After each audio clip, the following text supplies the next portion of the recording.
ప్రియమైన దేవుని పిల్లలారా, ఈ కూడికలలో ఒక ప్రత్యేకమైన ఘట్టాన్ని ఏర్పాటు చేసుకున్నాం. అది ఆత్మరోగుల ఉచిత వైద్య శిబిరం. ప్రపంచంలో శరీరములకు వైద్యం శాస్త్రం కనిపెట్టింది. ఆ శాస్త్రమైన దేవుడు సృష్టించిన సృష్టిలో నుండే, ప్రకృతి నుండే ఔషధాలను తయారు చేసి మట్టి నుండి కలిగిన మానవ ఆకారానికి, శరీరానికి వైద్యం చేస్తుంది. ఈ వైద్యం కావలిస్తే ప్రతి పల్లెటూళ్ళలోనూ, ప్రతి మహాపట్టణాలలోనూ, ప్రతి చోట సులువుగా దొరికే వైద్యం. కానీ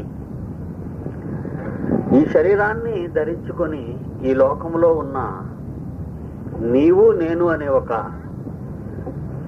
దేవుని నుండి విడిపోయిన శక్తికి మాత్రం వైద్యం అవసరం అవునా కాదా అనే సందిగ్ధంలో నేటి ప్రపంచం నలిగిపోతున్న రోజుల్లో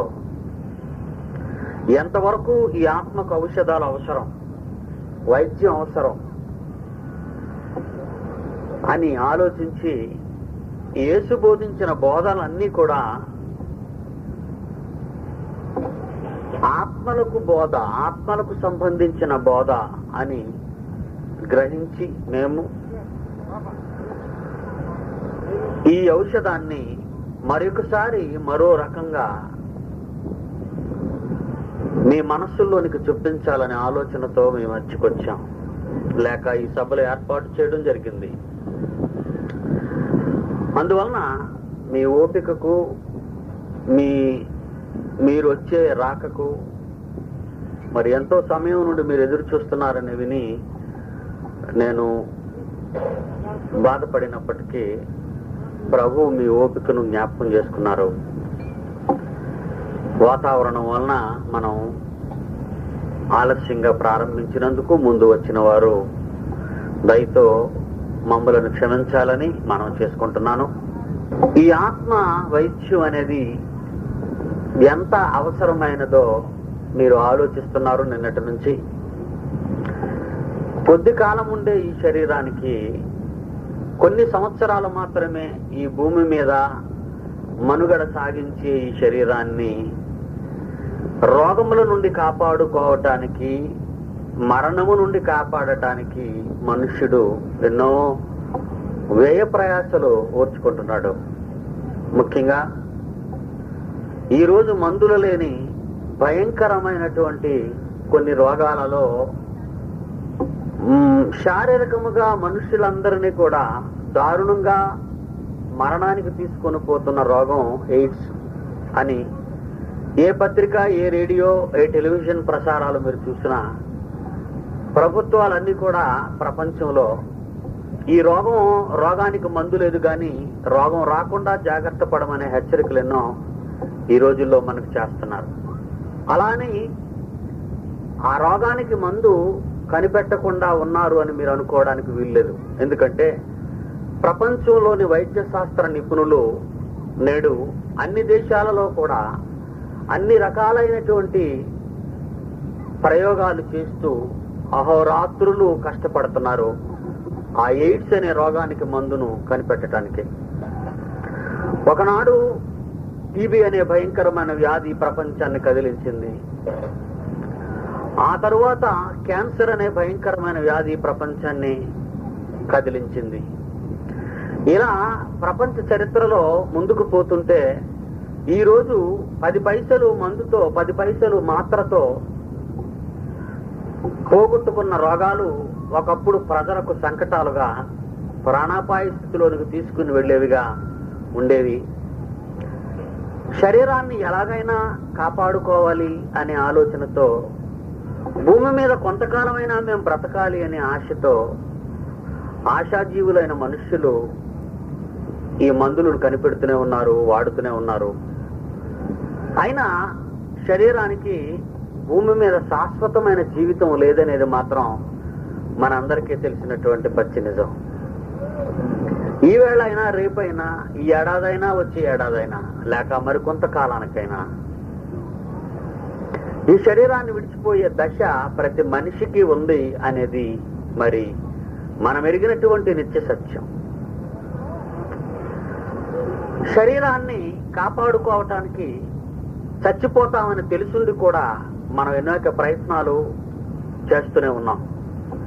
అంతవరకు అది అన్యాయం అని గాని అక్రమం అని గాని నేను అనటం లేదు, కానీ అది సబబు కాదని నేను అనుకోలేను. అయితే కొంతకాలం ఉండే ఈ శరీరం కోసమే మనము దాని పట్ల ఇంత ఆలోచన శ్రద్ధ కలిగి ఉన్నప్పుడు ముగింపు లేని ఆత్మ, శాశ్వతమైనది, నిత్యము జీవించేది అని చెప్పుకునే నీవు నేను, ఈ శరీరములో ఉన్న మనము, ప్రస్తుతము భూమి మీద శరీరములలో ఉన్న మనము, నీవు నేను అని చెప్పుకుని ఈ ఆత్మ నిత్యము శాశ్వత కాలం ఉండేది కనుక నీ ఆత్మ శరీరంలో ఉన్నప్పుడే ఈ శరీరం జీవం కలిగి ఉంటుంది.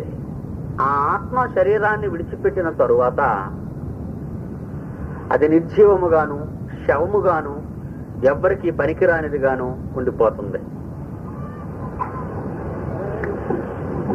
జీవింపచేసే ఈ ఆత్మ మానవ ఆకారాన్ని, శరీరాన్ని, మట్టి శరీరాన్ని బ్రతికించి జీవింపచేసి కొంతకాలం భూమి మీద ఉంచే దీనికోసమే మనుష్యుడు ఎంతో పరితపించిపోతున్నాడు.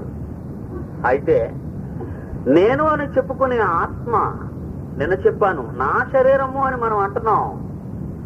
మన భాషలో నా శరీరము అని మనం అంటున్నాం. నా శరీరం అంటే నేను నా శరీరములో ఉన్నాను అని అర్థం. నేను నా శరీరములో ఉన్నాను అని అర్థం. రోగం శరీరానికి రాగానే డాక్టర్ దగ్గరికి పోయి, డాక్టర్ గారు నా రోగాన్ని, నా ఒంట్లో ఉన్న రోగాన్ని తీసివేయండి అని అడుగుతాం. ఎంత డబ్బైనా పర్వాలేదు, ఖర్చు అంటాం. నీ శరీరానికి రోగం వస్తే భరించలేని నీవు నీకే రోగం వచ్చింది అనే సంగతి ఏ రోజైనా ఆలోచించావా అని ఆలోచింపచేసేదే ఈ శిబిరం. నా శరీరంలో ఉన్న రోగాన్ని తీసివేయమని డాక్టర్ని సంప్రదించే మనం నాకే రోగం వచ్చిందేమో అని ఏనాడు ఆలోచించగలుగుతున్నావా అనేది ప్రశ్న. ఆత్మ ఎంత గొప్పదో ఒకసారి ఆలోచించండి. ఈ లోకంలో మనుషులు కొద్ది కాలం బ్రతికే 3 నాళ్ల ముచ్చటైన ఈ పాపపు ప్రపంచపు బ్రతుకులో శరీరాన్ని నిలుపుకోవాలని ఆశపడటంలో ఎంత ఆలోచన ఉందో అంతకంటే ఎన్నో రెట్లు ఆలోచన ఆత్మను నిలుపుకోవటానికి ఉండాలి అని ఈ శిబిరంలో మీకు బోధించే బోధ లేక మీకు చేసే వైద్యం. ఒకవేళ మన ఆత్మలు ఎలా ఉన్నాయి? ఆరోగ్యంగా ఉన్నాయా, అనారోగ్యంగా ఉన్నాయా? వాటికి రోగాలా? ఉన్నది రోగాలు.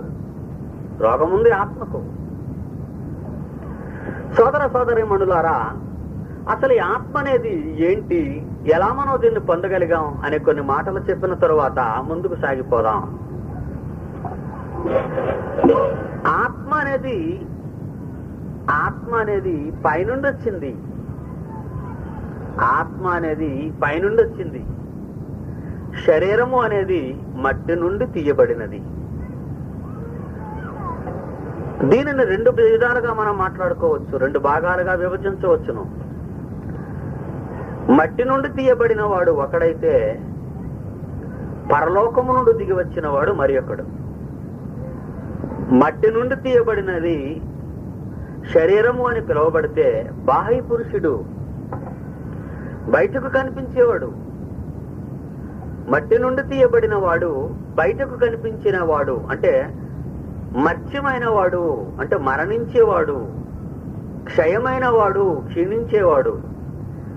కనిపించేవాడే మరణించేవాడు, కనిపించేవాడే క్షీణించేవాడు. జాగ్రత్తగా ఆలోచించాలి మీరు. నేను ఎక్కువసేపు మాట్లాడను, 1 గంట మాత్రమే మాట్లాడగలను ఎక్కువలో. అందువల్ల ఆలోచించడానికి ప్రయత్నించండి. కనిపించేవాడు, ఈరోజు ఈ బాహ్య పురుషుడు, మనకు కనిపించే ఈ కాళ్ళు, ముక్కు, చెవులు, ఆకారం, ఈ ఎముకల గూడు మీద కప్పబడిన శరీరపు ముద్ద, మాంసపు ముద్ద. ఈ ముద్దను మీరు పరిశీలిస్తే కనిపిస్తుంది. ఈ కనిపించేవాడు క్షీణించేవాడు, నశించిపోయేవాడు, అస్తమించేవాడు, అలాగే మత్స్యమైన వాడు, మరణించేవాడు, ఏ ప్రకృతి నుంచి తీయబడ్డాడో, ఏ నేల నుండి తీయబడ్డాడో తిరిగి నేలకు చేరిపోయేవాడు అని అర్థం. నేల నుండి తీయబడిన వాడు, పైనుండి వచ్చిన వాడు ఒకడున్నాడు. పైనుండి వచ్చినవాడు అతడు ఆత్మ. అతడే మత్స్యమైన, మరణించిన, నశించిపోయే ఈ ఆకారాన్ని, శరీరాన్ని నిలబెట్టేవాడు, నడిపించేవాడు, జీవింపచేసేవాడు. మర్చిపోకండి, అతనిని ఆంతర్య పురుషుడు అంటుంది బైబిలు. ఇన్నర్ మ్యాన్, లోనున్నవాడు ఆంతర్య పురుషుడు. ఆయన పైనుండి వచ్చినవాడు. అతని లోకములో ఉండవలసిన వాడు కాడు. ఈ లోకం అతనికి శాశ్వతం కాదు. ఒక లోకము నుండి భూలోకానికి వచ్చినవాడు. పైనుండి వచ్చినవాడు పైకి పోయేవాడు. ఒకసారి మన బైబిల్ గ్రంథాన్ని పరిశీలిద్దాం. దేవుని బోధలు ఎంత స్వచ్ఛమైనవి, ఎంత జ్ఞానము కలిగినవి. మహాజ్ఞాని వ్రాసినటువంటి మహాజ్ఞాని, దావీదు కుమారుడైన, రాజైన, మహాజ్ఞాని అయిన సొలొమోను అనే ఆయన ప్రసంగి అనే ఒక పుస్తకాన్ని రాశాడు. ఆయన అతని మహాజ్ఞానము నుండి ఒక అమోఘమైన ఆలోచన బయటకు వచ్చింది. 12వ అధ్యాయాన్ని పరిశీలించండి. ప్రసంగి 12వ అధ్యాయాన్ని పరిశీలించండి. అందులో 7వ వచనాన్ని చూడండి ప్రియులారా. 7వ వచనము, ప్రసంగి 12వ అధ్యాయము 7వ వచనాన్ని చూడండి. మొన్నైనది వెనుకట వలనే మరలా భూమికి చేరును. మొన్నైనది వెనుకటి వలనే. వెనుక నీవెవరు? మట్టిలో ఉన్నవాడు. నీ బాహ్య పురుషుడు లేక మానవుని యొక్క శరీరము మట్టిలో ఉండేది. నీ రూపము మట్టిలో ఉండేది. అద్దం ముందు నిలుచొని తదేకంగా అద్దంలోకి చూస్తూ ఏ రూపాన్నైతే చూస్తూ ప్రతిక్షణం మురిసిపోతూ ఉంటావే, ఆకారం, మనం పొందిన ఈ రూపం అది నీది కాదు, మట్టిదది. మట్టి నుండి తెచ్చుకున్నావు, మట్టి నుండి తేబడినది. మొన్నైనది వెనుకట వలె మరలా భూమికి చేరును. భూమికి చేరిపోయింది. ఆత్మ అంటే లోనున్నాయన ఆత్మ దాని దయచేసిన దేవుని యొద్దకు మరలా పోవును. మరలా పోవునంటే మరలా పోవునేంటి? నువ్వెక్కడా ఉండడానికి వీల్లేదు, వెళ్ళిపోవాలి. ఆత్మ అమర్త్యమైనది. అమర్త్యమైనది అంటే మరణము లేనిది, అక్షయమైనది, క్షీణించనిది, పైనుండి వచ్చినది. పైనుండి వచ్చిన వారంతా గొప్పవాళ్లే. పైనుండి వచ్చిన వాళ్ళంతా గొప్ప గొప్ప వాళ్ళు. కారణం, పైన తండ్రి ఉన్నాడు. మన ఆత్మలన్నిటికీ తండ్రి. ఆత్మలకు తండ్రి అయిన దేవుడు పైనుండి వచ్చినది తిరిగి పైకి వెళ్ళిపోవాలి. మరలా వెళ్ళిపోవాలి. మరలా భూమికి చేరాలి. ఇది మరలా పైకి పోవాలి. అది మరలా భూమికి చేరాలి. సోదర సోదరీమణులారా, ఈ ఆత్మరోగం తెలుసుకోవటం ఎంత ఆవశ్యకత ఉందో మీరు ఆలోచించగలరు. భూమికి చేరే శరీరం కోసం, భూమికి చేరే శరీరములో వచ్చే రోగాల కోసం మానవుడు పరితపిస్తున్నాడు, దానిని ఎలాగైనా రాకుండా చేసుకోవాలి అని. ఎక్కడో కలరా ఉంది అంటారు, ఒక వాంతి ఒక విరోచనంతో చచ్చిపోతారు. ఆ వ్యాధి అలాంటిది. ఎక్కడో ప్రాంతంలో కలరా ఉంది అనగానే ఇక్కడ ప్రాంతంలో ఉన్న వాళ్ళకి కలరా ఇంజక్షన్లు ఇస్తుంటారు. ఎందుకంటే ఆ రోగం వీళ్ళకి రాకుండా ముందుగానే జాగ్రత్త తీసుకుంటున్నారు అని అర్థం, శరీరాన్ని కాపాడుకోవటానికి. శరీరం మీద మనకున్న బాధ్యతను తెలుపుకుంటున్నాం, శరీరం మీద మనకున్న శ్రద్ధను తెలుపుకుంటున్నాం, బాగుంది. కానీ ఎక్కడ నుండో వచ్చిన ఆత్మ, నాశనము కానిది,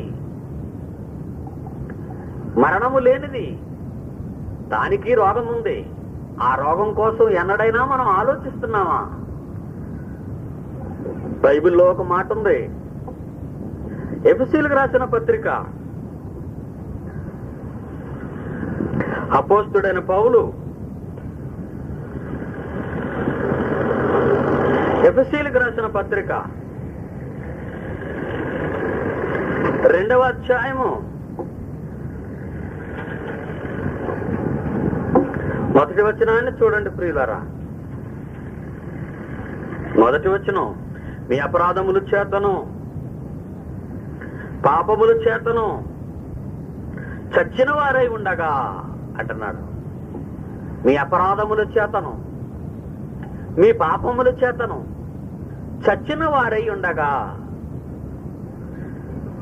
ఆయన మిమ్మును, దేవుడు మిమ్మును క్రీస్తుతో కూడా బ్రతికించాడు అన్నాడు. యేసు ప్రభు నమ్మిన వాళ్ళంతా తమ ఆత్మలను బ్రతికించుకున్నారు, శరీరాలను కాదు. అక్కడ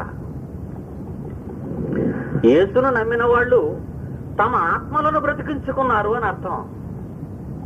బ్రతికారు మీరు, శరీరాలు బ్రతికించుకోవటం కాదు. అక్కడ శరీర రోగాలు తీసివేయటం కాదు, ఆత్మరోగాలను తీసివేసుకుని మీరు కళంకము లేనివారుగా యేసుక్రీస్తు రక్తము ద్వారా మీ ఆత్మ పవిత్రపరచబడి ఉన్నది అంటున్నాడు అక్కడ. ఒకప్పుడు మీరు అపరాధాలు పాపాలు చేసి ఈ శరీరంతో ఆ కల్మషం ఆత్మకి తెచ్చిపెట్టి దాన్ని చంపుతున్నారు. అవసరాలన్నీ అనుభవించిన ఈ శరీరం ఎలాగూ శిక్ష అనుభవించదు, నరకానికి పోయేది శరీరం కాదని మీకు తెలుసు. ఎందుకంటే అది ఇక్కడ విడిచిపెట్టబడుతుంది. శిక్ష అనుభవించవలసినది శరీరం అని మనం అనకూడదు, ఎందుకంటే శరీరం ఇక్కడే విడిచిపెడుతున్నాం. ఆత్మ అనుభవించాలి వేదన, నరక వేదనలు. అందువలన ఆత్మకు పట్టిన ఈ కళంకాన్ని మనం తీసివేయాలి, ఈ రోగాలని బాగు చేయాలి. ప్రారంభంలో ఈ ఆత్మకు ఏ రోగం వచ్చింది, ఎలా వచ్చింది ఒకసారి చూద్దాం. ప్రారంభంలో ఈ ఆత్మకు ఎలాంటి రోగం ఎలా వచ్చింది అనేది పరిశీలిద్దాం. ఆదికాండం 2వ అధ్యాయము 17వ వచనంలో చూస్తే,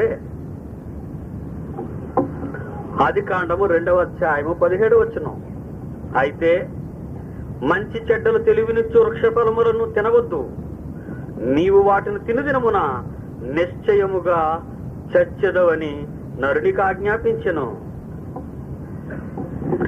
మంచి చెడ్డలు తెలివినిచ్చు వృక్ష ఫలములను తినవద్దు, నీవు వాటిని తినుదినమున నిశ్చయముగా చచ్చెదవని నరునికి ఆజ్ఞాపించెను. దేవుని మాట చూడండి, అక్కడ దేవుని మాటకున్న విలువ. తిన్నారు తినలేదనేది కాదు, అక్కడ తినవద్దు అని చెప్పిన దేవుని మాటను వాళ్ళు విభేదించారు. దేవుని మాటకు వాళ్ళు అవిధేయులయ్యారు, దేవుని మాటను కాదన్నారు. అందుకే చచ్చిపోయారు వాళ్ళు, అందుకే వాళ్ళు చచ్చిపోయారు. దేవుని మాటను మీరారు, దేవుని మాటను తప్పారు. వాళ్ళు తినవద్దని చెప్పాడు గనక తిన్నారు. ఈ పండు తినుదినమున, నీవు వాటిని తినుదినమున నిశ్చయముగా చచ్చెదవు అని ఆజ్ఞాపించాడు. మరి తిన్న వెంటనే చచ్చిపోయారా ఆదామవ్వలు? శారీరకమైన చావు రాలేదు వాళ్ళకి అప్పటికే, కానీ ఆత్మీయంగా చచ్చిపోయారు వాళ్ళు. ఏదైనా వనంలో ఆదామవ్వలు ఎందుకు చచ్చిపోలేదు అనుకుంటున్నారా మీరు? శారీరకముగా చావలేదు, కానీ ఆత్మలో చచ్చిపోయారు వాళ్ళు. కొంతకాలము తరువాత శారీరకముగా చచ్చిపోయారు. నిజముగా దేవుని మాటను వాళ్ళు ఏదేను వనములో మీరకుండా ఉండగలిగితే ఆత్మగా చచ్చిపోయేవారు కాదు, శారీరకముగా చచ్చిపోయేవారు కాదు. ఆత్మగా చచ్చిపోవడమే ముందు వచ్చేసింది, శారీరకంగా చచ్చిపోవడం తర్వాత వచ్చింది వాళ్ళకి. లేకపోతే వాళ్ళకి ఆత్మ మరణము లేదు, శారీర మరణము లేదు. ఆత్మ మరణము లేదు, శారీర మరణము లేదు వాళ్లకు. ఈ ఆత్మ మరణము లేనిదిగా ఉండాలనే దేవుడు ఏదేను వనంలో సృష్టించాడు. కానీ మనిషి నేరం చేయటం వలన, దేవుని మాట మీరటం వలన ఆత్మీయంగా చచ్చిపోయాడు. ఆత్మగా లోనున్నవాడు చచ్చిపోయాడు, కొంతకాలము తర్వాత శారీరకముగా చచ్చిపోయాడు. నిన్ను మంటిలో నుంచి తీశాను, తిరిగి మంటిలో కలుపుతున్నాను అన్నాడు. ఏ మంటిలో నుంచి అయితే నిన్ను తీశాను, తిరిగి నువ్వు ఆ మంటిలో కలిసిపోతావు అన్నాడు. ఆత్మగా చచ్చిపోవడం అంటే దేవునికి శాశ్వతంగా దూరం అయిపోయాడు అన్నమాట. దేవునికి శాశ్వతంగా దూరం అయిపోయాడు. సోదర సోదరీమణులారా, ఈ ఆత్మ అనేది అమర్త్యమైనది. అంటే ఇక అయిపోయింది, చచ్చిపోయింది, ఇక లేదు అనడానికి వీల్లేదు.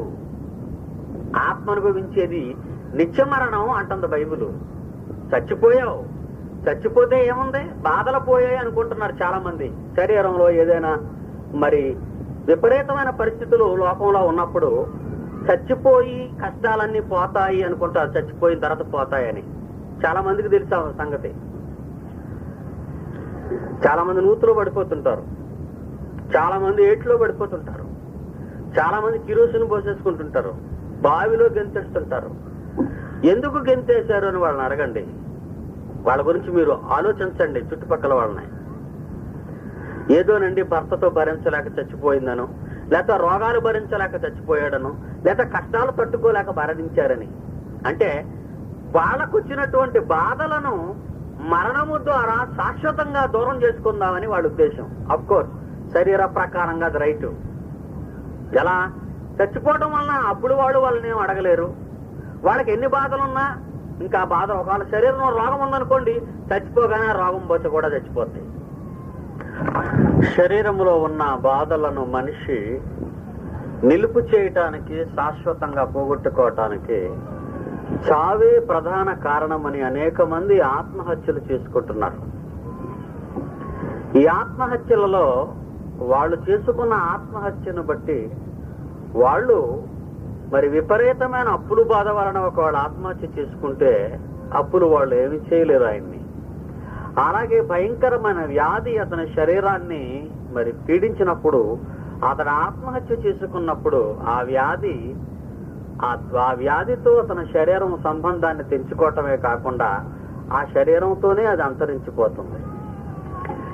భూమి మీద శరీరానికి కలిగినటువంటి వేదనలను తప్పించుకోవటానికి శరీరం ఎన్నుకున్న మార్గాలే ఈ ఆత్మహత్యలు. బాగుంది. మరి ఆత్మే నిజంగా మరి కష్టాల నుంచి తప్పించుకోవాలి అంటే అది చచ్చిపోవటం వలన దానికి ప్రయోజనం లేదు. ఎందుకంటే ఆత్మకు చావు లేదు గనుక, ఆత్మకు ముగింపు లేదు. ఆత్మ శరీరం అయితే చనిపోయి మట్టిలో కలిసిపోతుందేమో, కానీ ఆత్మకు మాత్రం ఎందులోనూ కలిసిపోయే శక్తి లేదు. ఎందుకంటే ప్రకృతి అంతటకు అతీతమైనదే ఆత్మ. ఈ ఆత్మ ఈ భూమి మీదకి ఎలా వచ్చింది, మీరు ఎలా పొందారు అనేదే ఒక ప్రశ్నగా మన ముందుంది. అది కూడా కాసేపు మనం ఆలోచిద్దాం. ఎఫెసీయులకు రాసిన పత్రిక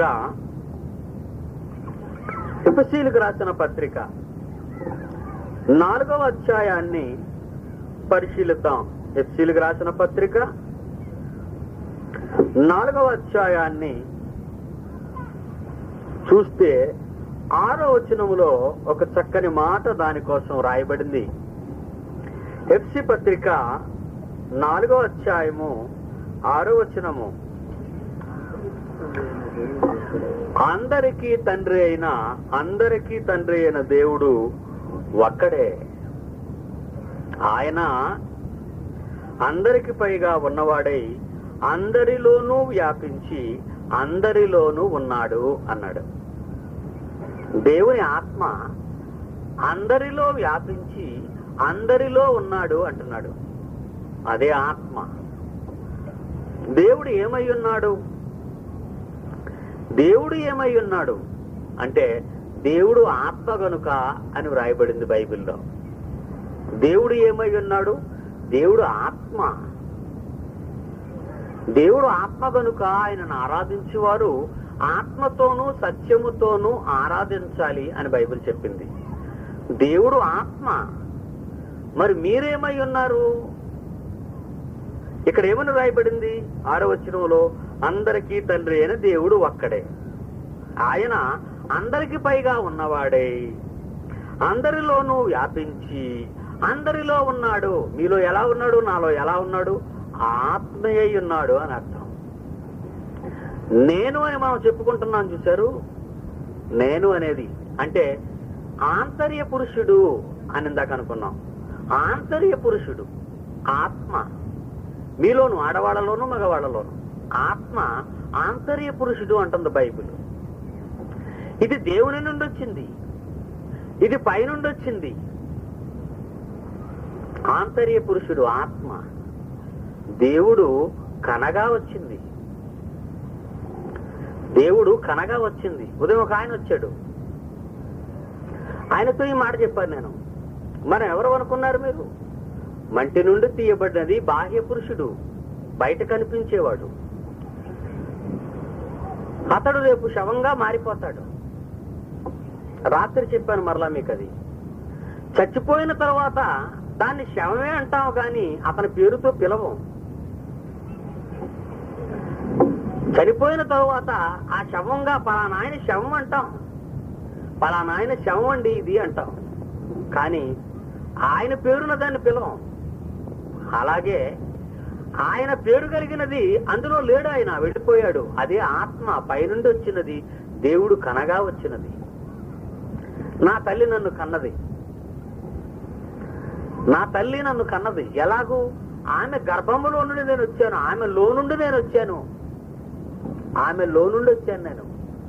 మీ తల్లులు మిమ్మల్ని కన్నారు, వారిలో నుండి మీరు వచ్చారు. దేవుడు కనగా వచ్చిన వాళ్ళం మనం. దేవుడు కనగా వచ్చిన వాళ్ళం. లూకా రాసిన సువార్త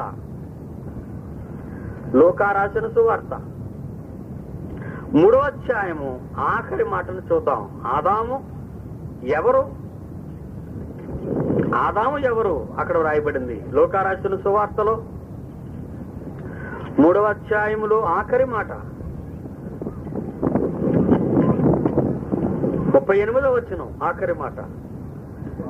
ఎనోషుకు కైనాను పుట్టాడు, షేతు అనే ఆయనకి ఎనోషు పుట్టాడు, ఆదాముకు షేతు పుట్టాడు, దేవునికి ఆదాము పుట్టాడు. చూడండి అక్కడ ఉంటుంది ఆఖరి మాట. ఆదాము దేవునికి కుమారుడు అంటున్నాడు అక్కడ. ఆదాము ఎవరు? దేవునికి కుమారుడు. ఆదాము దేవునికి కుమారుడు. దేవుడు కనగా వచ్చినవాడు. ఎలా కన్నాడు? ఎలా కన్నాడు ఆదామును దేవుడు? ఆదికాండం 2వ అధ్యాయము. ఆదికాండము 2వ అధ్యాయము 7వ వచనము. ఎలా కన్నాడో చూడండి అక్కడ చెబుతున్నాడు. ఆదికాండము 2వ అధ్యాయం 7వ వచనము. దేవుడైన యెహోవా నేల మంటితో నరుని నిర్మించి వాని నాసికారంధ్రములలో, దేవుడైన యెహోవా నేల మంటితో నరుని నిర్మించి వాని నాసికారంధ్రములలో జీవవాయువును ఊదగా నరుడు జీవాత్మ ఆయను అని ఉంది. జీవవాయువును ఊదాడు దేవుడు. ఎక్కడి నుంచి వచ్చింది ఆ వాయువు? ఊదాడు. ఊదాడు అంటే ఎక్కడి నుంచి వచ్చింది అది? దేవుని నుండి, దేవునిలో నుండి అంటారు. మీరేమంటారు? దేవునిలో నుండి వచ్చింది అది జీవవాయువు. తల్లి గర్భములో నుండి నేను వచ్చాను, నా తల్లిలో నుండి.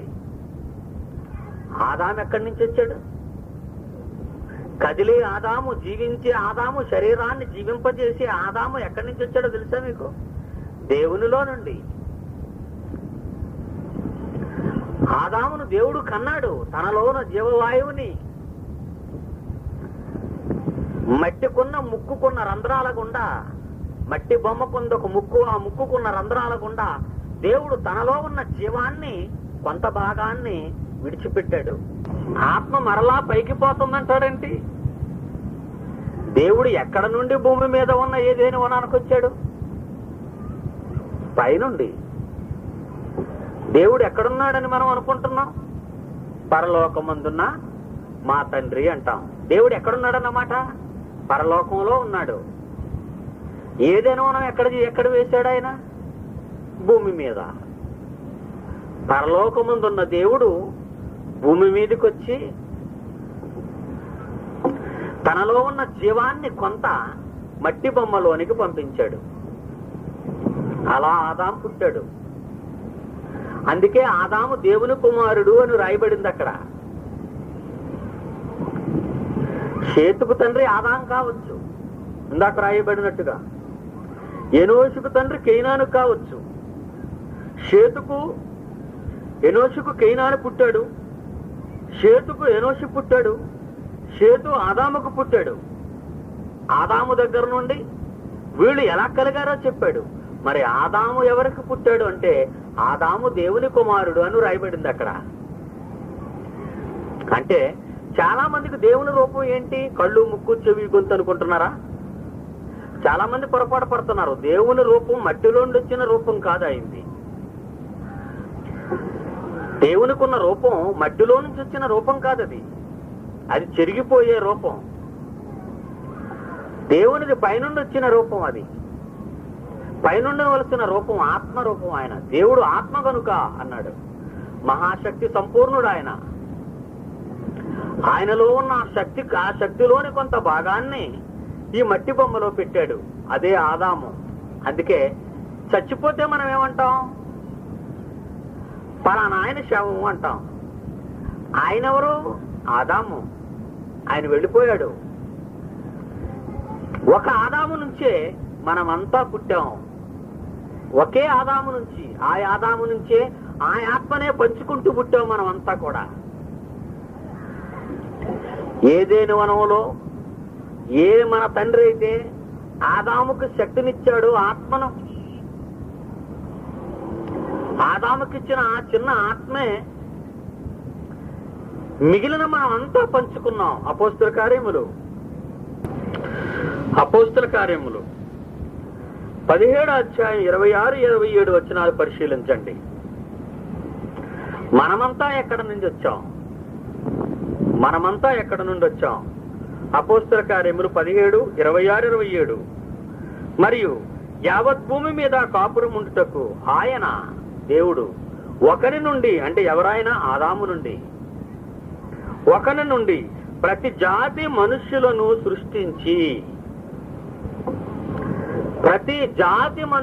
సృష్టించాడు ఆయన ఒకరి నుండే.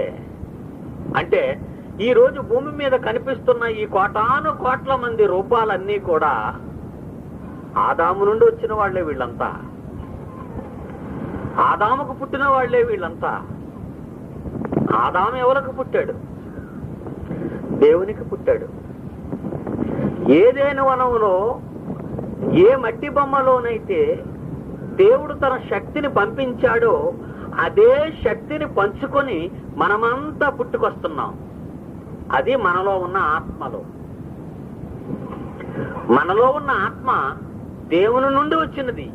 ఇందాక మీరు అతిగా చదివారు ఎఫెసీ 4:6 వచనంలో. అందరికీ దేవుడు ఒక్కడే, ఆయన అందరికి పైగా ఉన్నవాడై అందరిలోనూ వ్యాపించాడు అంటున్నాడు అక్కడ. మనందరిలో ఉన్నది అదే ఆత్మ, అదే శక్తి. నీ ఆత్మకు నా ఆత్మకు ముగింపు ఉంది అని మీరు అనుకున్నారనుకోండి, మీ ఆత్మకు నా ఆత్మకు ముగింపు ఉంటే దేవుడికి కూడా ముగింపు ఉండాల. మీ ఆత్మ నా ఆత్మ నాశనం అయిపోయి కనబడకుండా పోతే, శరీరం నాశనం అయిపోతుంది, మట్టిలో కనబడకుండా పోయింది, మర్చిపోతాం, దాని రూపం చెరిగిపోతుంది. కానీ ఆత్మ చెరిగిపోదు. ఎందుకు ఆత్మ చెరిగిపోదు? అది దేవుని నుండి వచ్చింది కనుక. దేవుని నుండి వస్తే ఎందుకు అది చెరిగిపోకూడదు? దేవుడికి ముగింపు ప్రారంభం లేదు కనుక. ఒక రాజకుమారుడు రాజుకి రాజకుమారుడు పుడతాడు. ఒక పేదవాడికి పేదవాడు పుడతాడు. దేవునికి దేవుని కుమారుడు పుడతాడు. మన కన్నతండ్రి అయిన ఆత్మ దేవుడు మహాశక్తి సంపూర్ణుడు. ఆయనకు ప్రారంభము లేదు, ముగింపు లేదు. మరి మీ ఆత్మకు, నీకు ప్రారంభం లేదు, ముగింపు లేదు. ఆత్మకు అంటే నిత్యము ఉండే ఈ ఆత్మ ఒకవేళ రోగముతో చచ్చిపోతే, అందుకే చెప్పని ఇదంతా, ఆత్మకు ముగింపు లేదు, దానికి చావు లేదు. శరీరానికి రోగం వస్తే దాన్ని అంతమం చేసేసుకుంటున్నాం, ఆత్మహత్య చేసుకుంటున్నాం మనం. ఆ పేరుతో చచ్చిపోతున్నాం. మరి ఆత్మకే రోగం వస్తే ఆ బాధ నివారించుకోవడానికి నువ్వు చచ్చిపోవాలనుకుంటున్నావా? నీకు చావు లేదు, నీకు ముగింపు లేదు. ఎలా, ఏ రోగంతో చచ్చిపోతున్నావో ఆలోచించు. అందుకే నీకు ఎలాంటి శిక్ష ఇవ్వాలనుకుంటున్నాడు దేవుడు? చావు లేని నీ ఆత్మకు, ఆ పోయే చోటుకు ఆయన ఒక పేరు పెట్టాడు, అగ్ని ఆరదు, పురుగు చావదు. పురుగెందుకు చచ్చిపోదు? పురుగెందుకు చచ్చిపోదు? ఈ పురుగు, ఈ ఆత్మ, ఈ జీవము దేవునిలో నుండి వచ్చింది కనుక దానికి చావు లేదు. భూమి మీద కొంతకాలమే ఉంటుంది ఈ ఆత్మ, ఈ శరీరంలో. ఆ తరువాత దీన్ని విడిచిపెట్టి వెళ్ళిపోతుంది. అది ఆ వెళ్ళిపోవటం దానికున్న రోగమో లేక రోగం లేని ఆరోగ్యమో ఏదో మొత్తానికి దాని స్థితిని బట్టి అది ఒక లోకానికి చేరిపోద్ది. నిత్య జీవానికి వెళ్ళింది అనుకోండి, స్వర్గానికి అంటున్నాం, అక్కడికి వెళ్ళింది అనుకోండి, అక్కడ దానికి చావుందా? అక్కడ దానికి చావు లేదు. అక్కడ ఆనందానికి అంతుందా? అక్కడ అన్ని సౌఖ్యాలతో ఆనందంగా బ్రతుకుతుంది. ఎందుకంటే దానికి ముగింపు లేదు. అందుకే నిత్య నరకము, నిత్య జీవము అంత బైబిల్. నిత్య జీవం అంటే ఎవర్ లాస్టింగ్ లైఫ్, ఎప్పుడూ జీవిస్తావు ఆనందంగా. నిత్య నరకము అంటే నిత్యము బాధ అనుభవిస్తావు, నీకు చావు లేదు కనుక. అగ్ని ఆరదు, పురుగు చావదు. సోదర సోదరీమణులారా, మన ఆత్మ ఎంత గొప్పదో మీరు ఆలోచించారు. మన ఆత్మకు ముగింపు లేదు అనే విషయాన్ని కూడా మీరు పరిశీలించారు. శరీరానికైతే ముగింపు ఉంది, ఆత్మకు మాత్రం ముగింపు లేదు. ముగింపు లేని ఆత్మ, ముగింపు లేని ఆత్మ నిత్య జీవానికి వెళ్ళాలని నిర్ణయించేది ఈ భూమి మీదే. నిత్య జీవానికి వెళ్ళాలని నిర్ణయించేది ఈ భూమి మీదే. నీవే నిర్ణయించాలి. నా శరీరం అయితే కలుషితం అయిపోవచ్చు, నా శరీరం అయితే ముక్క ముక్కలుగా చీరిపోవచ్చు, నా శరీరం అయితే ఈ మట్టిలో కలిసిపోవచ్చు. కానీ నా శరీరాన్ని నడిపించేది నా కన్న తండ్రి నుంచి వచ్చిన నా ఆత్మ, నేను. దీనికి ముగింపు లేదు. అగ్ని ఆరని, పురుగు చావని చోటుకు నేను వెళ్ళాలా? నిత్యము దేవునితో ఆనందించే ఆ ఆత్మల లోకానికి నేను వెళ్ళాలా?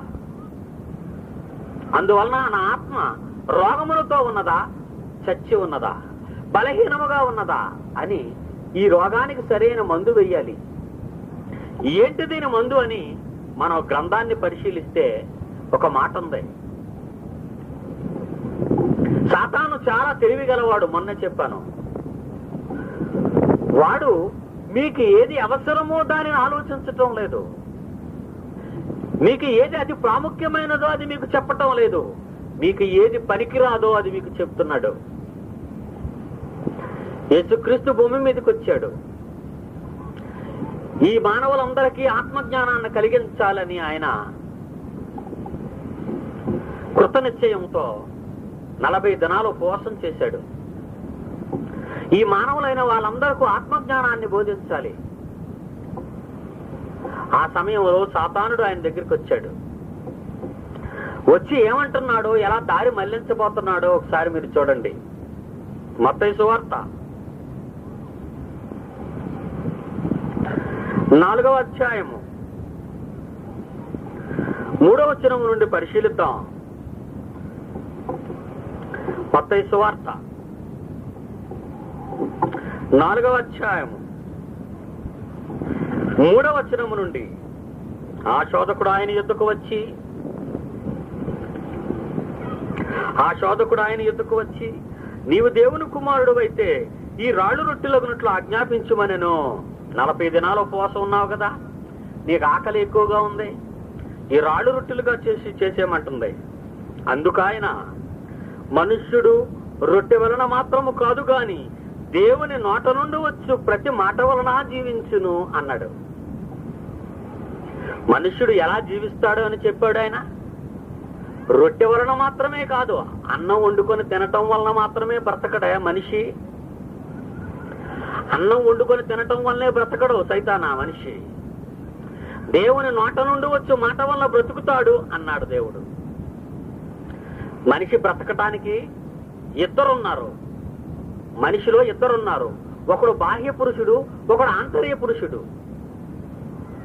ఒకటి శరీరం, మట్టితో చేయబడిన శరీరము, ఒకటి పైనుండి వచ్చినటువంటి శరీరము, ఆత్మ. ఈ ఇద్దరూ కలిశారు, అదే నరుడయ్యాడు మానవుడు. సాతాన్ అంటుంది బ్రతకాలంటే నువ్వు రొట్టె తినాలి అంది. ఆయన అంటున్నాడు మనిషి జీవించడానికి మనుషుడు రొట్టె వలన మాత్రమే కాదు, మనిషి రొట్టె వలన మాత్రమే కాదు, దేవుని నోట నుండి వచ్చి ప్రతి మాట వలన జీవించును. జాగ్రత్తగా వినండి. మనిషి బ్రతకడానికి దేవుని మాట కావాలి గాని రొట్టె కాదు. మాట వస్తే రొట్టె వస్తుంది అంటున్నాడు ఆయన. మనిషి బ్రతకడానికి దేవుని మాట కావాలి. మనిషి బ్రతకటానికి దేవుని మాట కావాలి, రొట్టె ఒక్కటే కాదన్నాడు. ఎలా? మీరు దేవుని మాట వలన బ్రతకగలరా? మీరంతా దేవుని మాట వలన బ్రతకగలరా? బ్రతకగలరు. బ్రతుకుతున్నది ఆ మాట వలనే మీరు బ్రతుకుతున్నారు. కానీ రొట్టె వలన బ్రతుకుతున్నామని చెబుతున్నారు మీరు. ఆ రొట్టె ఎలా కలిగింది మీరు ఆలోచించండి. లోకం ఎలా కలిగింది? లోకాన్ని దేవుడు ఎలా కలిగించాడు? మాట వలన. భూమి కలుగగాక, భూమి చెట్లు పుట్టించునుగాక, భూమి జంతువులను పుట్టించునుగాక, సముద్రము చేపలు పుట్టించునుగాక, ఆకాశ విశాల ముందు పక్షులు ఎగురుగాక. మీకు కావలసిన ఆహారం అంతా ఎవరు కలుగు చేశారు? ఈ శరీరానికి కావలసిన ఆహారం అంతా ఎవరు కలుగు చేశారు? దేవుడు. ఎలా కలుగు చేశాడు? మాట వలన. మన శరీరానికి కావలసిన ఆహారాన్ని దేవుడు ఎలా కలుగు చేశాడు? మాట వలన. చెట్లు కలుగుగాక అన్నాడు, పక్షులు కలుగుగాక అన్నాడు, జంతువులు కలుగుగాక అన్నాడు. ఈ రోజు మనం భుజిస్తున్నవి, మనం కట్టుకుంటున్నవి, మనం ఉంటున్నవి, ఇవన్నీ ఎక్కడి నుంచి వచ్చాయనుకుంటున్నారు మీరు? ఈ నేల నుండి, ఈ ప్రకృతిలో నుండే. మనం తినే ధాన్యపు గింజలు ఎక్కడి నుంచి వచ్చాయి? ఈ నేల నుండే. ఈ నేల గాని, ఈ పంటలు గాని, ఈ చెట్లు గాని, ఈ ప్రకృతి గాని ఎవరు కలిగించారు? దేవుడు. ఎలా కలిగించాడు? మాట వలన. మాట వలన. నీవు తినే రొట్టె ఎక్కడి నుంచి వచ్చిందో తెలుసా? ఈ నేల నుంచి. ఈ నేల ఎక్కడి నుంచి వచ్చిందో తెలుసా? నా మాట నుంచి అంటున్నాడు ఆయన. నా మాట నుండి నేల వస్తే, ఆ నేల నుండి ఈ మొక్క వస్తే, ఆ మొక్క నుండి వచ్చే ధాన్యపు గింజలే నీకు ఆహారం అవుతుంది. ఏమన్నాడో చదవండి ఇప్పుడు మత్తయి 4వ అధ్యాయంలో 4వ వచనంలో, మనుష్యుడు రొట్టె వలన మాత్రము కాదు గాని, మనుష్యుడు రొట్టె వలన మాత్రము కాదు గాని దేవుని నోట నుండి వచ్చి మాట వలన జీవించును. శరీరానికి కావలసిన ఆహారం అంతా కూడా అదే మాట, అదే వాక్యం నుండి కలిగింది. జాగ్రత్తగా జ్ఞాపకం చేసుకో అంటున్నాడు. ఇక ఈ శరీరానికి కావలసిన ఆహారము ఎలాగో నా మాట నుంచి వచ్చిందో, ఈ శరీరానికి కావలసిన ఆహారము ఎలాగో నా మాట నుంచి వచ్చిందో ఆత్మ కూడా జీవించాలి అంటే నా మాటే కావాలి అన్నాడు.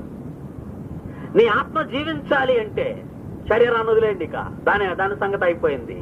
నీ ఆత్మ కూడా జీవించాలి అంటే అదే వాక్యము కావాలి. నీ ఆత్మ రక్షింపబడాలి అంటే అదే వాక్యము కావాలి. యాకోబు పత్రిక 1వ అధ్యాయము, యాకోబు పత్రిక 1వ అధ్యాయము 21వ వచనాన్ని చూడండి. 21వ వచనాన్ని, అందుచేత సమస్త కల్మషాన్ని, విర్రవీగుచున్న దుష్టత్వాన్ని మాని లోపల నాటబడి మీ ఆత్మలను రక్షించుటకు శక్తిగల వాక్యమును సాత్వికముతో అంగీకరించుడి. మన ఆత్మను రక్షించే ఒకే ఒక ఆయుధం దేవుని వాక్యం. సాతానా, నువ్వెంతోసేపు శరీరాన్ని ఎలా పెంచాలో అనేది నువ్వు ఆలోచించావు. ఈ శరీరం ఎలా బ్రతకాలి అనేది నువ్వు ఆలోచించి చెప్తున్నా వీళ్ళకి. కానీ నేను చెప్పేదేంటో తెలుసా? మనుష్యుడు రొట్టె వలన మాత్రమే కాదు బతికేది, దేవుని నోట నుండి వచ్చు మాట ఉన్న బ్రతుకుతున్నాడు అన్నాడు. ఈ నేల నుండి వచ్చే ఆహారాన్ని తినే జీవితం అని నువ్వు అనుకుని తింటూ బ్రతికితే, రాత్రే చెప్పాను, ధనవంతుడులాగా అంతర్ధానం అయిపోతావు. కేవలము మట్టి నుండి వచ్చేది ఆహారం అని ప్రతిదినము తిని ఎలా సుఖపడుతున్నాడో ఆ సుఖాల కోసమే వాడు ఆనందిస్తూ వాడు ఆత్మను బలి చేసుకున్నాడు.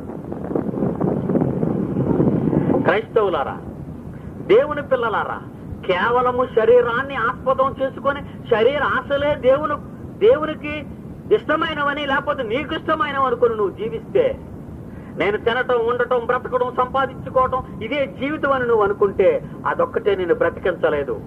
వాక్యము సృష్టిలో వీటన్నిటినీ నీకు ఎలాగూ కలిగించి తాత్కాలికముగా నిన్ను బ్రతకనిస్తుందో అలాగే అదే వాక్యము నీ శరీరములో ఉన్న నిన్ను కూడా బ్రతికింప చేస్తుంది. నీ ఆత్మను రక్షించే సమర్థవంతమైనది అదే సాతానుతో చెప్పాడు ఆయన. మనుషుడు రొట్టె వలన మాత్రమే కాదు, ఒక రొట్టె ఉంటేనే సరిపోతాను నువ్వు అనుకుంటున్నావు. అది కొంతకాలానికి 60-70 ఏళ్లకే రొట్టె కావాలి, ఆహారం కావాలి. కానీ అతను జీవించే జీవిత కాలం ఎంతో తెలుసా? నువ్వు శరీర కాలాన్ని లెక్క పెడుతున్నావు, కానీ అతని ఆత్మకు చావు లేదు, ఆత్మకు ముగింపు లేదు. అది శాశ్వతముగా జీవించాలి. దానికి ఆహారం ఈ వాక్యమే. ఈ వాక్యము ద్వారా అది జీవించాలి. ఎంతమంది తమ ఆత్మలకు ఈ ఆహారాన్ని ప్రతిరోజు ఇస్తున్నారు ఆలోచించండి. తమ ఆత్మను నిత్యాగ్ని దండనకు పోకుండా ఎంతమంది తమ ఆత్మను కాపాడుకోవడానికి సిద్ధపడుతున్నారు. చచ్చిపోతే, బాగా వినండి, చచ్చిపోతే ఆత్మ శరీరాన్ని విడిచిపెడుతుంది. చచ్చిపోతే ఆత్మ శరీరాన్ని విడిచిపెడుతుంది. చచ్చిపోయిన తరువాత నీకు సంగతంతా అర్థమవుతుంది. బాగా జ్ఞాపకం చేసుకోవాలి. మరలా చెప్తున్నాను, బ్రతికుంటుండగా ఎవరికి ఏమి చెప్పినా అర్థం చేసుకునే దశలో లేరు. చచ్చిపోయిన తరువాత నీకు సంగతి అర్థమవుతుంది. ఈ శరీరం అనే మాయలో ఆత్మ ఉన్నంత కాలము శరీరాన్ని ఎలా సుఖింపచేయాలి అని శరీర మాయలో ఉన్నారే తప్ప, శరీరాన్ని విడిచిపెట్టిన తరువాత ఆత్మ పొందే ఆ వేదన మనిషికి అర్థం కాదు. అలా అంతర్ధానం అయిపోయి ఆ వేదన పడుతున్న ఒక అమాయకుడు గురించి రాత్రి మీరు చదివారు. మరికొక్కసారి మళ్ళా ముందుకెళదాం అతని గురించి. లూకాసు వార్త దీంతో ముగించుకున్నాం. లూకాసు వార్త 16వ అధ్యాయం. లూకాసు వార్త 16వ అధ్యాయం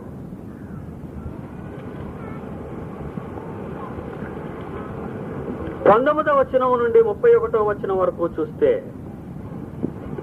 ఒక ధనవంతుడు కనిపిస్తాడు మీకు.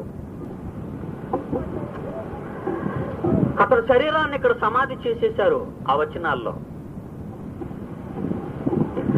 ఆత్మ మాత్రం వెళ్ళిపోయింది ఆ వేదనకరమైన చోటికి. ఆ స్థలంలో ఉన్నాడు ఆయన. ఉంటూ ఊరుకున్నాడా?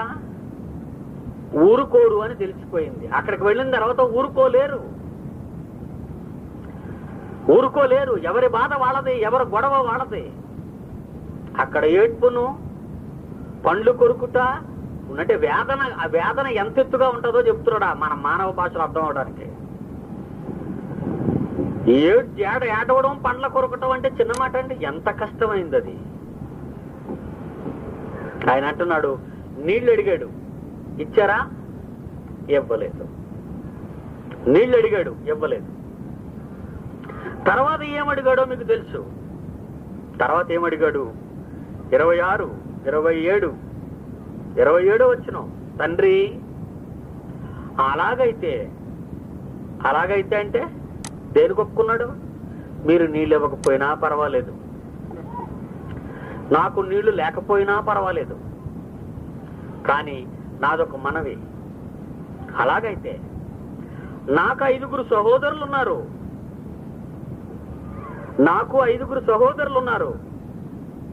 వారును ఈ వేదనకరమైన స్థలమునకు రాకుండా వారికి సాక్ష్యమిచ్చుటకు నా తండ్రి ఇంటికి లాజరును పంపవలనని నిన్ను వేడుకొనుచున్నానెను. నాకు 5 సహోదరులు భూలోకంలో ఉన్నారు. వాళ్ళు కూడా నాలాంటి వాళ్లే, నరకానికి వచ్చేవాళ్లే. వాళ్ళు కూడా తెలిసిపోయింది వాళ్ళ సంగతి నాకు. ఈ లాజరు తెలుసు వాళ్ళకి. మా ఇంటి ముందే ఉండేవాడు ఆయన. ఈ లాజరు చాలా మాటలు చెప్పాడు నాకు. వాళ్ళకు కూడా తెలుసు. శరీరం కుళ్ళిపోవటం వలన, సరైన భోజనం లేకపోవటం వలన లాజరు ముందు చచ్చిపోయాడు. లాజరు చచ్చిపోయాడా? ధనవంతుడు చచ్చిపోయాడా? లాజరు. ఏదో 1-2 సంవత్సరాల్లోనూ, రోజుల్లో తేడాలో నేను కూడా వచ్చేసాను ఇక్కడికి. ఎవరైనా వచ్చేయాలి. ఆ లాజర్ని ఒకసారి మా ఇంటికి పంపండి, సాక్ష్యం చెప్పాలి. ఏమా సాక్ష్యం? చూసింది చెప్పాలి. అక్కడ సాక్ష్యం అంటే ఏంటి? చూసింది చెప్పాలి. చాలా మంది సాక్ష్యాలు చెప్తుంటారు. నాకు అది జరిగిందండి, ఇది జరిగిందండి, అది జరిగిందండి అని. బతుకున్నోళ్ళు సాక్ష్యం చెప్తే బాగుంటుందా? చచ్చిపోయిన వాళ్ళు వచ్చి సాక్ష్యం చెప్తే బాగుంటుందా? ఆలోచించండి. బతుకున్నోళ్ళు సాక్ష్యాలు నమ్మరు మీరు. బతుకున్నోళ్ళు చెప్పిన బోధ నమ్మరు మీరు. బతుకున్నోళ్ళు వచ్చి చెప్పిన బోధలు నమ్మరు. బ్రతుకున్నోళ్ళు చెప్పిన సాక్ష్యాలు నమ్మరు. ఈ సంగతి ఎవరికి తెలిసింది? ధనవంతుడికి తెలిసింది. అది ఎప్పుడు తెలిసింది? చచ్చాక తెలిసింది. అదే నేను ఇందాక చెప్పాను. చచ్చిపోయిన తర్వాత మీకు అంతా తెలిసిపోతుంది. అప్పుడు మీకెవరు బోధించవలసిన పని లేదు. బోధ జరిగితే మీరు బ్రతుకుండగానే శరీరాలలో భూమి మీదే జరగాలి బోధ. అందుకే దేవుడు ఈ యవనస్తులైన వాళ్ళందరినీ లేపి కొంత డబ్బును వాళ్ళ చేత సిద్ధం చేయించి రాత్రి పగలనకుండా కష్టపడి చేసి ఈ సభలు ఏర్పాటు చేసి ఈ మాటలు చెప్పిస్తున్నారు వాళ్ళు మీకు. ధనవంతులు అనుభవం మీద చెప్తున్నాడు. వాళ్ళు బ్రతుకున్నోళ్ళు చెప్తే వినేవాళ్ళు కారు మా వాళ్ళు. ఎవరి సాక్ష్యాలు వారు నమ్మరు. ఈ లాజరు చచ్చిపోయాడని వాళ్ళకు తెలుసు. ఆ తర్వాత మా ఇంటి ముందు లాజరు చచ్చిపోయాడు. మా ఇంటి ముందే రొట్టెలు ఏరుకునేవాడు. మా ఇంటి ముందే కుక్కలు నాకేవి. మరి మా ఇంటి ముందే చచ్చిపోయాడు. ఆ శవాన్ని తీయించింది ఎవరు అనుకున్నారు? మేమే. మా ఇంటి ముందు శవం చచ్చిపోతే ఎవరు వచ్చి తీస్తారేంటి? మన ఇంటి ముందు ఏదైనా జంతువు చచ్చిపోతే మనం తీస్తాం, పక్కింటిలో ఎందుకు తీస్తారు? మా ఇంటి ముందు లాజరు చచ్చిపోయాడు, మేమే తీసాం. మరి అందుకే మా అన్నదమ్ములు అందరం కలిసే చేసాం ఆ పని. కనుక లాజరు చచ్చిపోయాడని వాళ్ళకే తెలుసు. ఆ తర్వాత నేను చచ్చిపోయాను, మేము ఇద్దరం వచ్చాం ఇక్కడికి. ఆ లాజరును పంపితే మాత్రం వాళ్ళు ఖచ్చితంగా వింటారు. అదైనా ఏమి చెప్పాలంటే ఇక్కడ రాశాడు చూడండి. ఏం చెప్పాలి? 28, 16 అధ్యాయం లోక సువార్త వారు ఈ వేదనకరమైన స్థలమునకు రాకుండా వారికి సాక్ష్యం ఇచ్చుటకై, అంటే వేదనకరమైన స్థలాన్ని గురించిన సాక్ష్యం వాళ్ళకి చెప్పాలి. అంటే వేదనకరమైన స్థలం అంటే మరొకటి అనుకోకండి నాయన, సాక్షాత్తు మీ పెద్ద బ్రదర్ అందులోనే ఉన్నాడు అని చెప్పమంటున్నాడు. అందులో ఉండే అబ్రహాముతో చెప్పాడు, అతని రిక్వెస్ట్ మేరకే నేను భూమి మీదకి వచ్చాను. బాగా ఆలోచించండి. శరీరములో ఉన్నంత కాలము ఆత్మకి ఏ రోగం ఉందో పట్టించుకోలేని ఈ మనుష్యులు, శరీరములో ఉన్నంత కాలము ఆత్మ ఏమైపోతుందో ఆలోచించలేని ఈ మనుషులు, జ్వరం వస్తే, తలనొప్పి వస్తే, కడుపు నొప్పి వస్తే మాత్రలు డాక్టర్లు అని తిరిగే వీళ్ళు, ఆత్మ ఏమైందో, ఎలా ఉందో, ఏ రోగంతో ఉందో, బలహీనతలో ఉందా లేక చచ్చిందా అని ఏ రోజు ఆలోచించలేని వాళ్ళు కడకు ఇక్కడికి వచ్చి బాధపడతారు. వాళ్ళు ఈ భయంకరమైన చోటుకు చేరిపోయి వాళ్ళ బ్రతుకంతా అయిపోయిందని తెలుసుకొని బతుకున్న వాళ్ళు శరీరాలతో ఉన్న వాళ్ళ కోసం ఎంత సతమతం అయిపోతున్నారో చూడండి. ఇది ప్రేమ అంటారా? చచ్చిన వాళ్ళు ప్రేమ అంటారా? ఇది చూసారా ఎంత ప్రేమ చచ్చిన వాళ్ళకి మన మీద కదా. చచ్చిన వాళ్ళు బతుకున్న మనల్ని ఎంత ప్రేమించబట్టే అక్కడ అంత గొడవ చేస్తున్నారు వాళ్ళు. బస్సు ఎక్కామనుకోండి, మన వాడెవడో దిగాడు మంచినీళ్ళకి, బస్సు స్టార్ట్ అయిపోయింది అనుకోండి, ఊరుకుంటాం బస్సులో? పెద్ద గొడవ చేస్తాం బస్సు ఆపేయమని. మా వాడు దిగాడు బస్సు ఆపేయండి అంటాం. మనకంటే ముందు నరకానికి వెళ్ళి నరకంలో ఉన్న వాళ్ళంతా ఏమంటున్నారో ఒకసారి మీరు ఆలోచించండి. మా వాళ్ళు ఉన్నారు, ఆ లాజర్ను పంపించండి, ఆయన గుర్తుంది వాళ్ళకి, ఆయన చెప్తే వింటారు వాళ్ళు. ఏమన్నాడు అబ్రహాం 29వ వచనంలో? అందుకు అబ్రహాము, వారి యొద్ద మోషేయు ప్రవక్తలు ఉన్నారు, వారి మాటలు వినవలనని అతనితో చెప్పగా. వాళ్ళ దగ్గర ఎవరున్నారు బోధించడానికి? మోషే గారు ఉన్నారు, ప్రవక్తలు ఉన్నారు. అక్కడ ఒక మనిషి లేక ఒక ఆత్మ పనిగట్టుకుని ఆడ దగ్గరికి వెళ్ళాలంటే మళ్ళా లాజర్కి ఏం కావాలి? శరీరం కావాలి. లాజర్ శరీరం ఎక్కడుంది? మీకు అర్థమైందండి? లాజర్ శరీరం ఎక్కడుంది? పాతేశారు. మరి శరీరం కావాలి కదా. మరి అక్కడికి వెళ్ళాలంటే ఆత్మ వెళ్తే కనబడుతుంది ఏంటి వాళ్ళకి? ఆత్మ వెళితే కనబడదు వాళ్ళకి. ఆత్మ మాట్లాడినా వినబడదు వాళ్ళకి. వాళ్ళకి కనబడదు, వినబడదు. వినబడని బోధ వాళ్ళు అసలు నమ్ముతారా? ముందు కూర్చోబెట్టి భోజనాలు పెట్టి ఎండ తగలకుండా టెంట్ వేసి గట్టిగా వినబడేట్టు మైకులు పెట్టి చెప్పినా వాళ్ళకి అర్థం కావటం లేదు. వినబడని బోధ వాళ్ళకి ఏమైనా అర్థం అవుతుందా? వాళ్ళు చెప్తే వింటారా వాళ్ళు? అక్కడ మోసే ఉన్నాడు, అతను కనబడతాడు, వాళ్ళకి వినబడతాడు. అతని మాట వాళ్ళకి వినబడుతుంది. అతను బోధ చేస్తే బాగుంటుందయ్యా. శరీరాలు లేని ఆత్మలు తమ శరీరాలు విడిచిపెట్టి నిత్య జీవానికి వచ్చిన వీళ్ళు మరలా వెళ్ళి వాళ్ళకి బోధ చేయమంటావా? అది మంచిది కదయ్యా అన్నాడు. ఏమన్నాడు? 30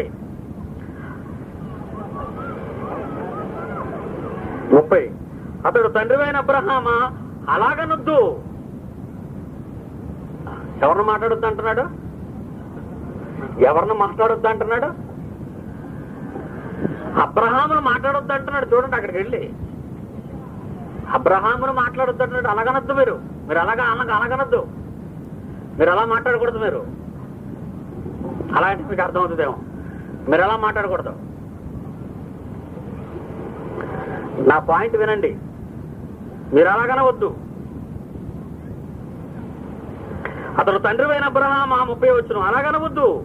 మృతులలో నుండి ఒకడు వారి యొద్దకు వెళ్ళిన ఎడల వారు మారు మనసు పొందుదురా. నేను అంటే బతుకున్నోడు చెప్తే వీళ్ళకి మారు మనసు రాదనే కదా అర్థం. బతుకున్నోడు చెప్తే వీళ్ళకి మారు మనసు రాదు. చచ్చినోడు ఒకటి చెప్తే వాళ్ళు మనసు మార్చుకుంటారా అంటున్నాడండి. ఎంత మంచి జ్ఞానం వచ్చింది దీనికి. ఎంత మంచి జ్ఞానం వచ్చేసి నరకంలోకి వెళ్ళిపోగానే మనకెప్పుడు జ్ఞానోదయం కలుగుతుందో చెప్పండి. అసలు సిసలైన అంత జ్ఞానం రావాలంటే మనం ఆ చోటుకు వెళ్ళిపోతే గానీ ఆ జ్ఞానం రాదు. ఆ చోటుకు వెళ్ళి అక్కడ అంత జ్ఞానాన్ని సంపాదించుకుంటే నీ కొరిగేది ఏముందో చెప్పు. అక్కడికి వెళ్ళిపోయిన తర్వాత అంత జ్ఞానం నీకు వచ్చేస్తే ఏం ప్రయోజనం? ఆ జ్ఞానమే ఎక్కడుంటే నువ్వు గొప్పవాడు అయిపోతావు. ఆ జ్ఞానమే ఎక్కడుంటే అనేక మందిని దేవుని దగ్గర తీసుకొస్తావు. ఆ జ్ఞానమే ఇక్కడుంటే నీ ఆత్మను ఎదుటి వాళ్ళ ఆత్మలు ఎలా రక్షించాలో నీకు తెలిసిపోద్ది. యోధాపత్రిక ప్రకటన గ్రంథం ముందు ఉంది ఒకే ఒక అధ్యాయం. యోధాపత్రిక 23వ వచనం చూడండి. యోధాపత్రిక 23వ వచనం, అగ్నిలో నుండి లాగినట్లు కొందరిని రక్షించుడి. అగ్నిలో నుండి ఆ ధనవంతుడిని లాగాలి. లాగలవా? లాగలేం. అగ్నిలోనికి పోవడానికి వెళ్ళిపోయిన వాడిని లాగలవా? లాగలం. అగ్నిలో నుండి లాగినట్లు కొందరిని రక్షించండి అంటున్నాడు దేవుడు. మిమ్మల్ని మీరు రక్షించుకోండి, అనేకులను అగ్నిలోకి రాలిపోకుండా కాపాడండి. ఆత్మ సంబంధమైన వైద్యాన్ని భూమి మీద చేయండి. ఆత్మ సంబంధమైన రోగాలకు మందులు ఇవ్వండి వెళ్ళి. సోదరీమణులారా, మరణించిన తర్వాత పరమార్థం అర్థమైనా, మరణించిన తర్వాత దేవుడంటే భయపడినా నీకు ప్రయోజనం లేదు సుమా. అక్కడ నీకెంత భక్తి ఉందో అని చూడ ఆయన నిన్ను భూమి మీద ఉండగా, లేక నీ శరీరం అనే మాయలోను ఉన్నప్పుడు, నీ ఆత్మకు కలగబోయే ఆ భయంకరమైన ఆ నరకం గురించి రోజైనా ఆలోచించావా? నీ ఆత్మ పొందబోయే భయంకరమైన నరకం, భూమి మీద నీ ఆత్మ ఏ ఏ రోగాలతో ఉన్నదో, ఏనాడైనా వాక్యముతో నీ ఆత్మను రక్షించుకోవాలని, ఏనాడైనా నీ ఆత్మ జీవించడానికి బైబిలే అవసరమని ఏ రోజైనా ఆలోచించావా అని అడుగుతాడు దేవుడు నిన్ను. అక్కడికి వెళ్ళి బతుకున్న వాళ్ళ కోసం నువ్వు ఆలోచించిన ప్రయోజనం లేదు. అక్కడికి వెళ్ళి నీ కోసం నువ్వు ఆలోచించిన ప్రయోజనం లేదు. నిష్ప్రయోజనమైన చోటికి, నీ మాటలు వినని చోటికి, నీళ్లు దొరకని చోటికి, వేదనకరమైన చోటికి నీ ఆత్మ జారిపోతే నీ పరిస్థితి ఏంటి? నీ పరిస్థితి ఏంటి? ఈ మధ్యాహ్న కాలంలో ప్రియమైన సోదరీమణులారా, పలానా శాఖ, పలానా గ్రూపు, పలానా సహవాసం అనే ఈ దారుణమైన సంగతులను నీ మనసులో నుంచి తీసివేసి, నా ఆత్మ నిత్యాగ్ని దండనకు పోకుండా, నా ఆత్మ ఏ రోగములతో ఉన్నదో అని నీ వాక్యాన్ని నువ్వు పరిశీలించి దానికి ఎప్పటికప్పుడు వైద్యం చేస్తేనే తప్ప నీ ఆత్మ పురుషుడు, నీ ఆంతర్య పురుషుడు ఆరోగ్యముగా ఉండలేడు. శరీరమని శరీరమును చూసుకున్నప్పుడల్లా నీ ఆత్మను నువ్వు గుర్తు చేసుకోకపోతే నీవు జీవించుచున్నావన్న పేరు మాత్రమే ఉన్నది, కానీ నీవు మృతుడవే. నీవు విశ్వాసము గలవాడవై ఉన్నావో లేదో నిన్ను నీవే పరీక్షించుకో. నీవు భ్రష్టుడు కాకుండా ఉండాలి అంటే ఎప్పటికప్పుడు ఈ దివ్య జ్ఞానాన్ని నువ్వు పరిశోధించు. ప్రార్థన చేసుకుందామండి.